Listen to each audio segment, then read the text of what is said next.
Who doesn't remember Woody Woodpecker cartoon with the unmistakable laugh? Did you know he was inspired by a real woodpecker in the 1940s? Coming up after the trailer.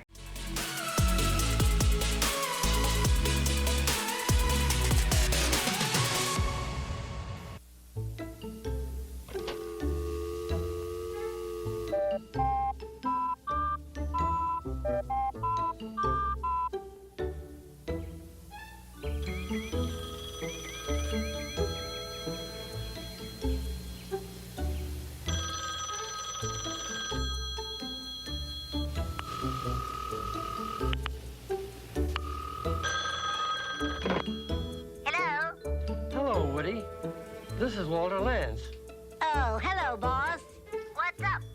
Woody, I was hoping you would come over to my office and run the movie projector for me. Sorry, boss. I'm in the middle of a good book. Get Andy Panda to help you. Well, okay. But I have a group of your fans here, and they'll be disappointed. My fans?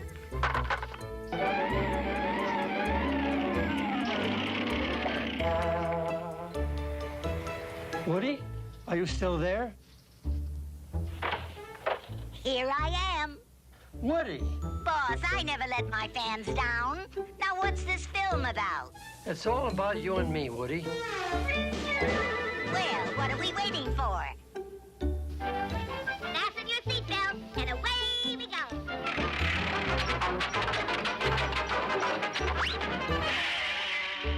Oh, well, on with the show.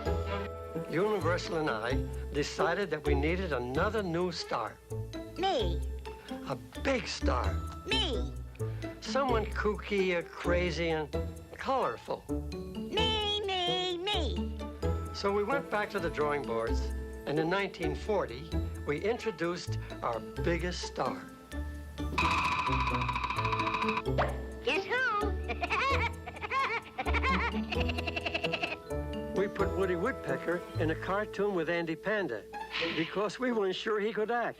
Woody faced the villains. Nowadays, bullying is the real enemy. Do you know what I did to the last guy that tried that? Why, I tore him limb from limb.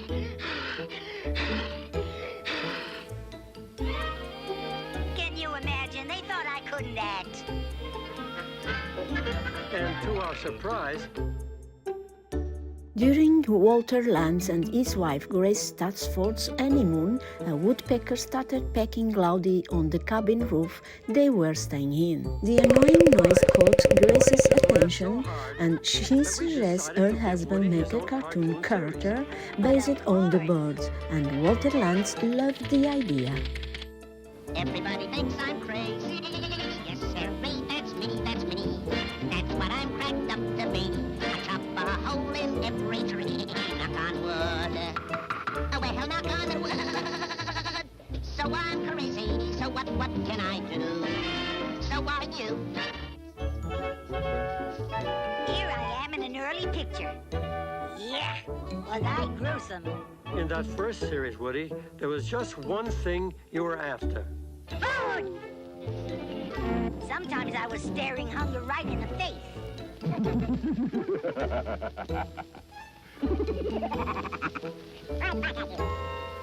But sometimes Woody Woodpecker did crazy things just for the heck of it.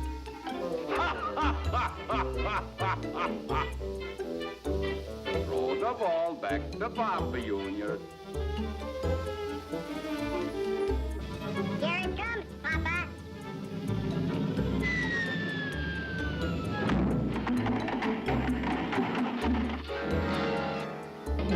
Woody, if you were going to be a leading man, you had to look like one. So during the 1950s, I gave you a new look. Right. You gave me a new suit and a new hairdo. Oh, ain't I cute? We also wrote a theme song for you, the Woody Woodpecker song. It became a big hit and was nominated for an Academy Award.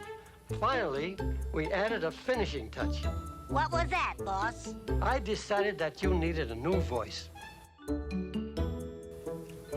When Walter was listening to audition tapes for Woody's new voice, I slipped my own tape in with the others. And then when my tape was played back, Walter said, "That's it. That's the voice for Woody." I can't tell you what he said when he realized that he had selected the voice of Gracie, his wife. I can't tell you either.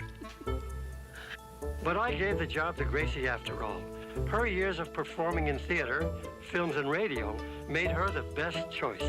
You mean to tell me that my voice is done by a girl? How embarrassing. Gracie, how do you do it?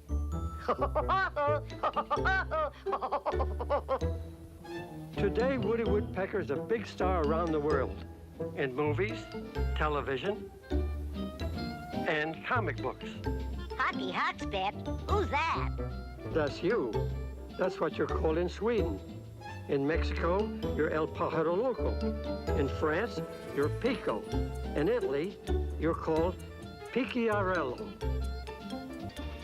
Aren't you glad you made me a star? Yes, I am, Woody.